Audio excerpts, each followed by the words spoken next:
만남. 아침 햇살이 커다란 통창으로 내리쬐는 국밥집 내부는 갓 담근 배추김치와 국물김치 향으로 가득 찼다. 범수는 묵묵히 국밥집 영업을 준비하며 손님들을 기다린다. 2년 전 아내를 암으로 잃고 혼자 된 시간 동안 국밥집은 범수 삶의 중심이었지만 마음 깊은 곳에는 허전함과 공허함이 자리한다. 출입문에 매달린 종이 딸랑하고 울린다. 문이 열리고 정희가 들어온다. 단정한 원피스 차림에 납작한 단화를 신은 그녀는 조심스러운 걸음으로 자리를 잡고 국밥을 주문한다. 안녕하세요. 처음 뵙네요. 안녕하세요. 여기 국물이 맛있다고 들어서요. 범수는 그녀의 눈빛과 태도에서 묘한 친근함과 호기심을 느꼈다. 정희는 처음 범수의 국밥집을 찾은 날 이후로 일주일에 한두 번씩 꾸준히 그곳을 찾았다. 특별히 화려한 맛이 있어서라기보다는 그곳에 들어서면 어딘가 안정되는 기분이 들어서였다.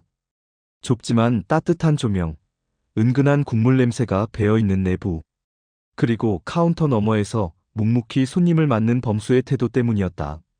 울림. 처음엔 단순히 국밥 한 그릇을 시켜 조용히 먹고 가는 손님이었지만 몇 번을 오가다 보니 짧은 대화가 자연스레 이어졌다. 오늘 국물 지난번보다 더 진하네요.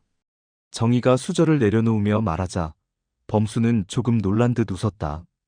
눈치가 빠르시네요. 오늘은 첫 번째로 우린 국물이라 평소보다 좀 진할 겁니다. 그 짧은 대답 속에서 범수의 성실함이 묻어났다.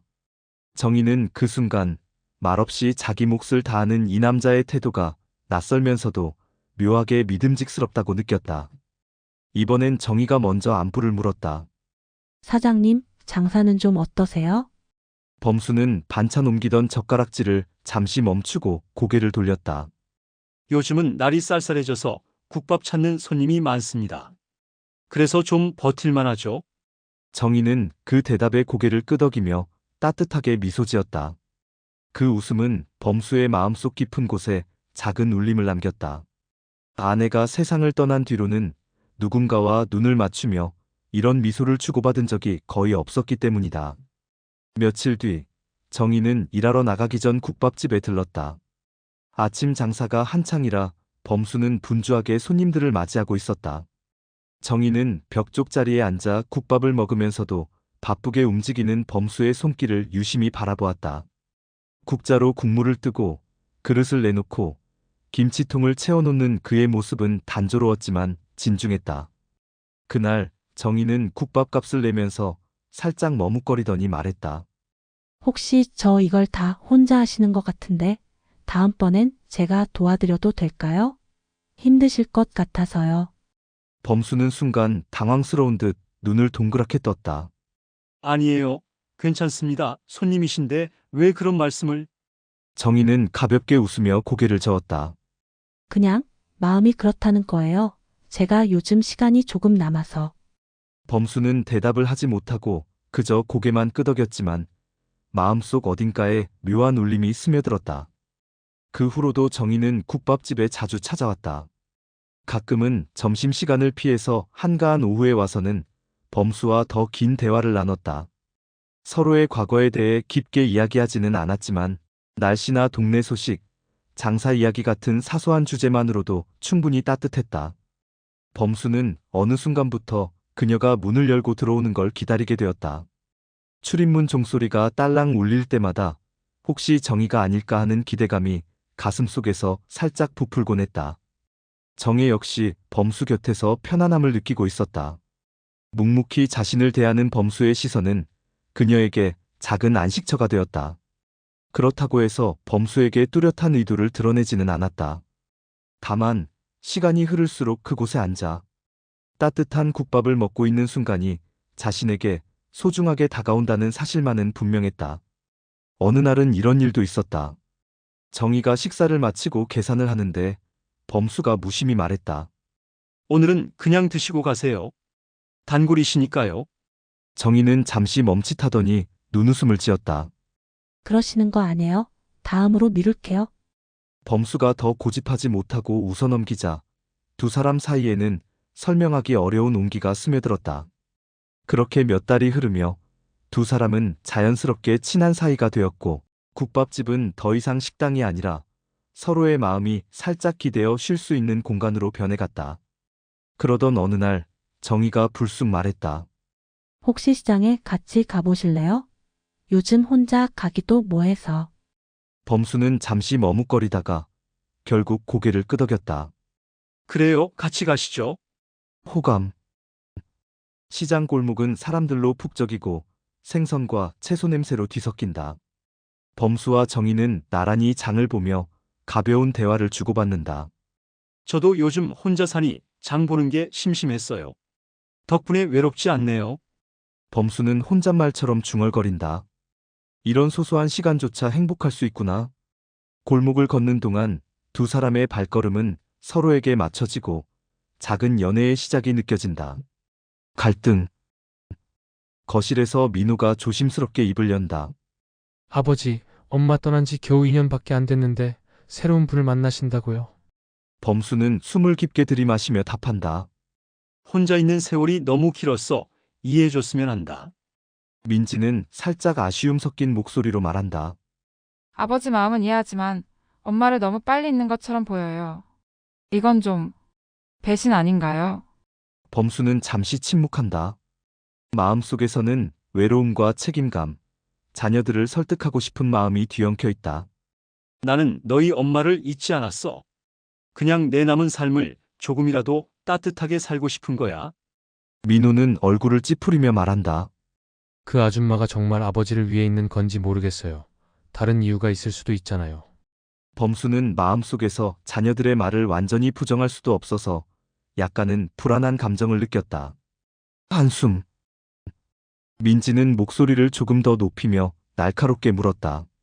아버지 혹시 재산 문제 같은 건 아닌가요? 정이라는 분이 정말 아버지를 좋아해서인지 아니면 다른 이유가 있는 건지 솔직히 저희 입장에서는 걱정될 수밖에 없어요. 그녀의 말투에는 단순한 의심만이 아니라 두려움과 분노가 섞여 있었다. 범수는 의자에 앉아 두 손을 무릎 위에 올려놓고 잠시 말이 없다가 천천히 눈을 감았다. 그럴 리가.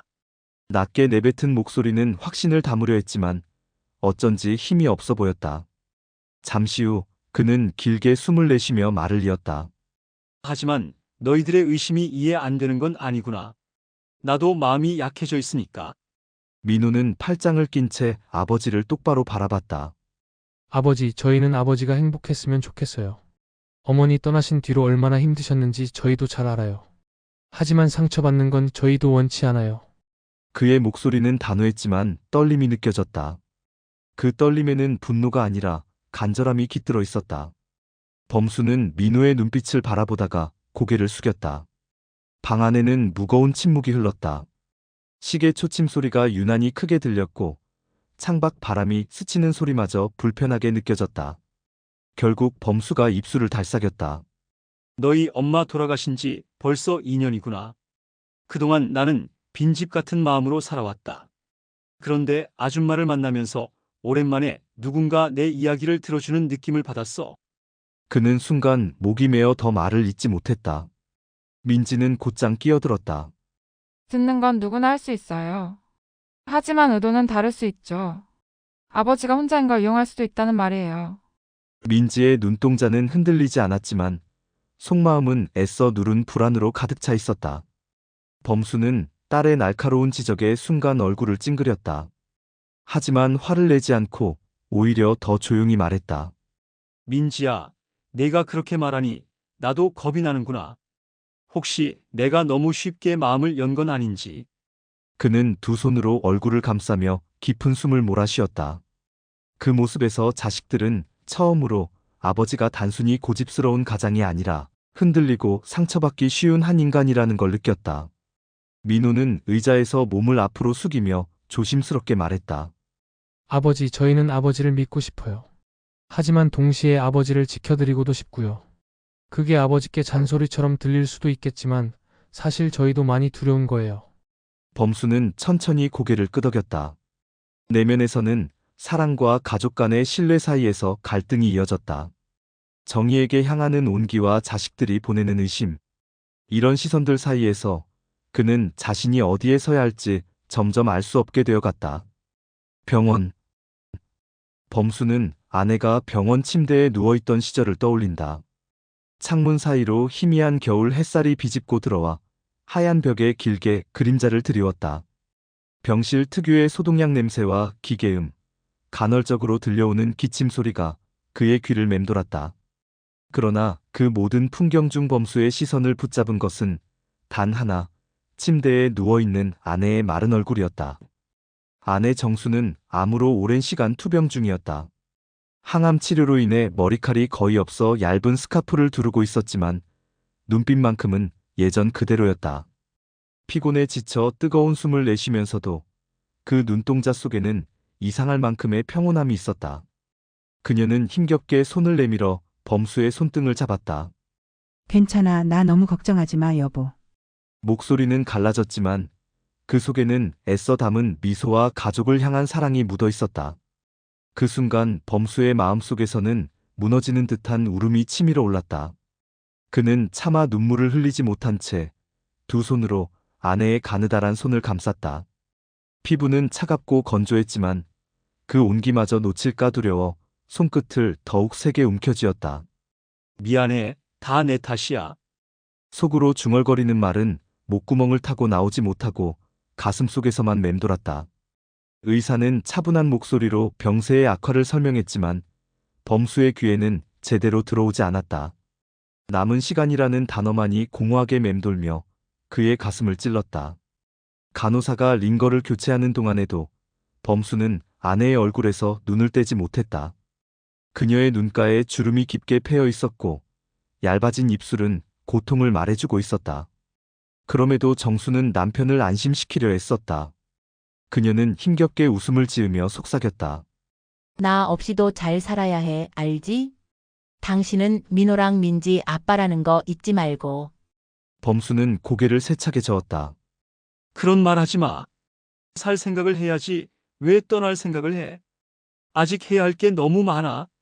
하지만 정수는 바짝 마른 입술로 조용히 미소만 지었다. 그 미소가 오히려 범수의 가슴을 더욱 후벼 팠다.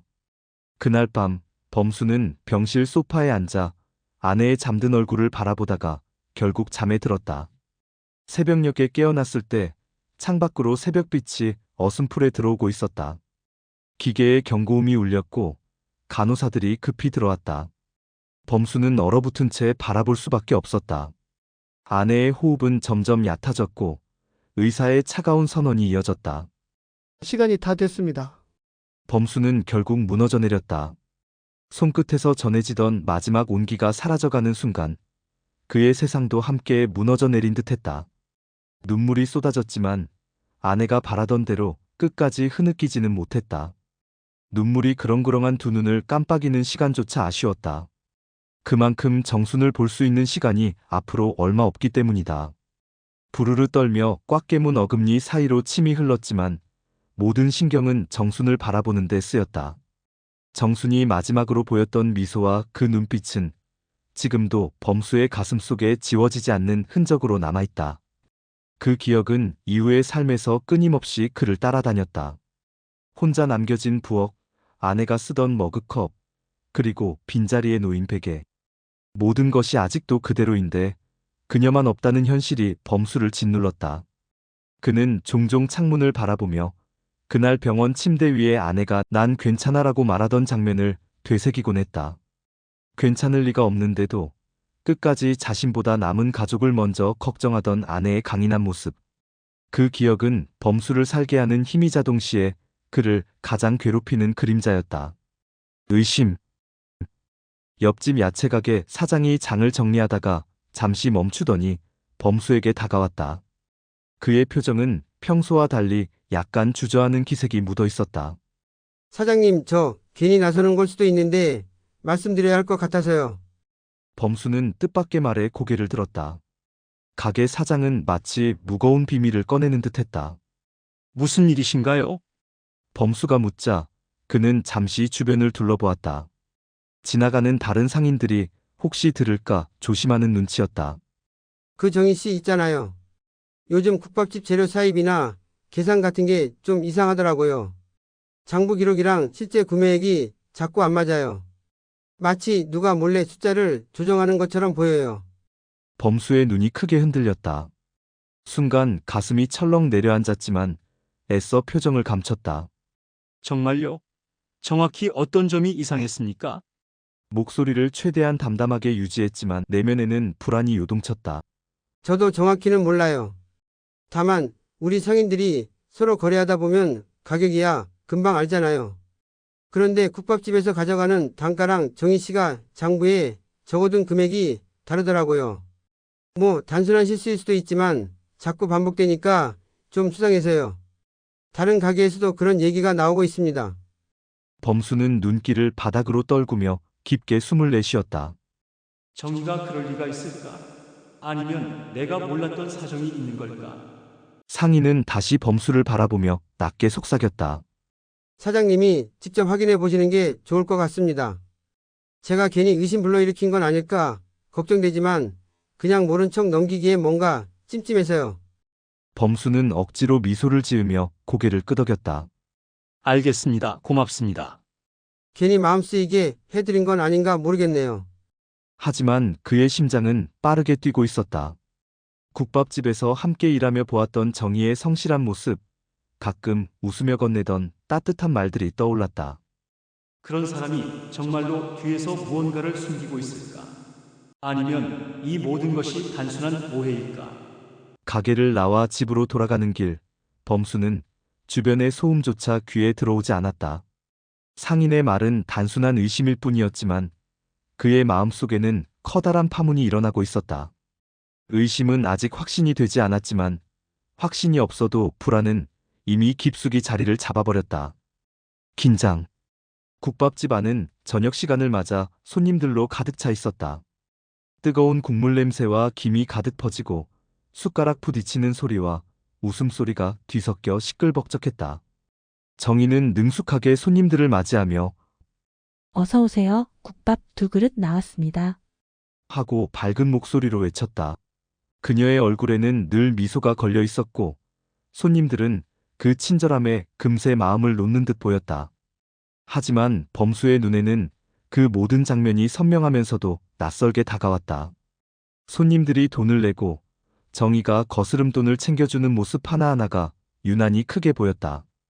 작은 장부를 펼치며 계산하는 그녀의 손놀림은 매끄러웠지만 범수의 마음 한구석에서는 알 수 없는 불안이 스멀스멀 피어올랐다. 저 미소 뒤에 내가 모르는 다른 무언가가 있는 건 아닐까? 그 생각은 국밥집의 활기찬 분위기와 달리 범수의 마음을 서서히 옥죄었다. 확인. 가게가 한산해진 밤, 범수는 혼자 사무실에 앉아 장부를 펼쳤다. 그는 은행 통장 내역을 하나하나 대조하며 금액을 맞춰보기 시작했다. 처음에는 단순한 실수라 생각했다. 하지만 장부의 숫자와 통장의 입출금 내역 사이에는 자꾸만 미묘한 차이가 눈에 들어왔다. 적게는 몇만 원, 많게는 10만 원 이상씩 차이가 있었고 그 출처는 불분명했다. 범수는 이마를 짚으며 깊은 한숨을 내쉬었다. 정희 씨가 일부러 그런 걸까? 아니면 내가 잘못 본 건가? CCTV 확인이 머릿속을 스쳤다. 하지만 곧 망설임이 찾아왔다. 그녀의 환한 얼굴, 손님들에게 베풀던 따뜻한 말투, 함께 장을 보며 나눴던 사소한 대화들이 떠올랐다. 내가 정희 씨를 믿지 못한다는 증거 아닌가? 정말 그럴 수 있을까? 다음 날 범수는 다시 가게 홀에 앉아 손님들의 흐름을 지켜보았다. 정희는 여전히 친절했고 손님들은 만족스러운 표정으로 식당을 나섰다. 그녀가 돈을 받고 장부에 기록하는 모습도 어색할 것 하나 없어 보였다. 그러나 범수의 시선은 자꾸만 세세한 부분에 꽂혔다. 지폐를 접어넣는 각도, 거스름돈을 챙겨주는 시간, 장부에 숫자를 쓰는 순간, 작은 의심 하나하나가 마음속에서 증폭되어 갔다. 내가 괜히 누군가의 말을 듣고 흔들리는 건가? 아니면 정말 뭔가 있는 건가? 범수의 가슴은 무겁게 내려앉았다. 며칠 뒤, 범수는 결국 CCTV를 열어 확인했다. 화면 속 정희는 여전히 밝은 미소를 지으며 손님을 맞이했고 돈을 받는 순간도 특별히 수상한 점은 없었다. 하지만 장부와 실제 매출의 차이는 여전히 존재했다. 범수는 화면을 멈춰놓은 채 한참을 바라보다가 천천히 눈을 감았다. 내가 원하는 건 진실이 아니라 안심일지도 모르지. 그는 아직 명확한 결론을 내리지 못했다. 정의가 정말 잘못을 저지른 건지 아니면 자신이 상처와 불신에 사로잡혀 괜한 의심을 키우고 있는 건지 알 수 없었다. 다만 분명한 건 범수의 마음속에 신뢰와 의심이 공존하고 있다는 사실이었다. 그리고 그 갈등은 앞으로의 관계를 시험대 위에 올려놓고 있었다. 회상. 범수는 거실 구석에 놓여있던 오래된 사진첩을 조심스레 꺼내든다. 두 손이 떨리고 페이지를 넘길 때마다 종이가 바스락거리는 소리가 유난히 크게 들린다. 사진 속에는 함께 여행을 다니던 아내의 웃음, 가족 생일을 챙기던 따뜻한 저녁 식사, 병원 침대 위에서도 꿋꿋하게 미소를 지으려 했던 아내의 모습이 차례로 담겨 있다. 범수는 사진을 바라보다가 손으로 얼굴을 감싸준다. 지난 2년간의 외로움이 한꺼번에 밀려온다. 텅 빈 집에서 혼자 밥을 먹던 날들, 명절에 자녀들이 다녀간 뒤 남겨진 공허함, 불 꺼진 방을 바라보며 홀로 새벽을 지새운 시간들이 머릿속을 스친다. 그러다 문득 정희와의 첫 만남이 떠오른다. 국밥집에 온 손님으로 마주쳤던 순간, 익숙하지 않은 따뜻함을 건네던 그녀의 미소, 몇 번의 대화를 거듭하며 차츰 마음을 열어갔던 시간들. 함께 장을 보고 국밥집 일을 도우며 보냈던 일상의 소소한 행복이 머릿속을 가득 채운다. 범수는 사진첩을 덮으며 작게 중얼거린다. 내가 사랑을 다시 시작한 게 잘못일까? 하지만 외로운 내 마음을 누가 대신 책임져 줄 수 있겠어? 아내도 하늘에서 내가 행복하길 바랄 거라 생각했는데. 그러나 그 따뜻한 기억과는 달리 최근 자녀들과의 갈등이 선명하게 떠오른다. 첫째 민호가 굳은 얼굴로 말하던 장면이 귓가에 생생히 맴돈다. 아버지 솔직히 말씀드릴게요. 저희는 아줌마가 마음에 걸립니다. 아무리 생각해도요. 엄마가 돌아가신 지 2년도 안 됐는데 너무 빨라요. 그리고 저희 눈에는 그분이 순수하게 아버지를 위하는지 모르겠어요. 둘째 민지도 거들며 눈을 피하지 않고 단호하게 말했다.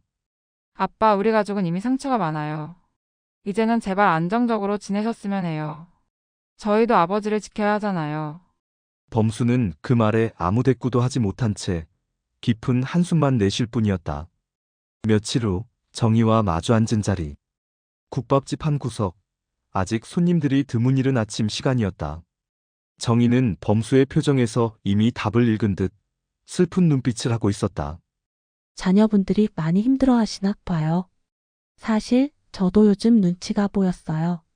괜히 제가 더 큰 상처가 되는 건 아닐까 싶었어요. 범수는 고개를 떨군 채 한참을 말없이 있었다. 그러다 겨우 입을 뗀다. 정희 씨 정말 미안합니다. 그동안 고마웠습니다. 하지만 여기까지인 것 같습니다. 정희는 잠시 눈을 감고 고개를 끄덕였다. 억지 미소를 지으며 마지막으로 말했다. 괜찮아요. 저도 알고 있었어요. 부디 건강 잘 챙기세요. 범수는 집으로 돌아와 사진첩을 다시 품에 안는다. 창밖에 어둠이 깊어가고 불빛은 희미하다. 그는 깊은 숨을 내쉬며 스스로에게 속삭인다. 사랑은 다시 시작하고 싶었지만 내가 선택한 건 결국 가족을 지키는 길이구나. 혼자여도 괜찮다. 아내와의 추억이 내 곁에 남아있는 한 나는 아직 버틸 수 있어. 그렇게 범수는 혼란스러운 마음을 정리하고 조용히 불을 끄며 방안을 감싼다. 아내의 미소가 담긴 사진 한 장이 어둠 속에서도 희미하게 빛나고 있었다. 다음 이야기. 은퇴 후 치킨집. 은퇴한 친구 3인방이 사업을 합니다. 카페, 편의점, 치킨집 등 다양한 창업 릴레이. 이 3인방의 창업기 과연 성공할 수 있을까요? 구독과 좋아요를 눌러주시고 다음 이야기 기대해주세요.